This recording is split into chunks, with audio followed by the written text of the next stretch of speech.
And we're back to learning Premiere Pro, and this time I'm going to show you how to create a color background.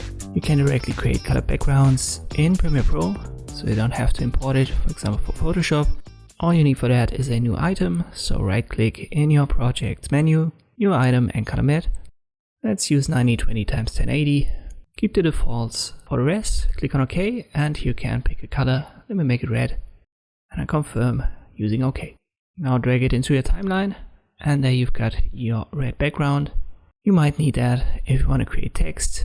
So let me use the text tool and I type something in.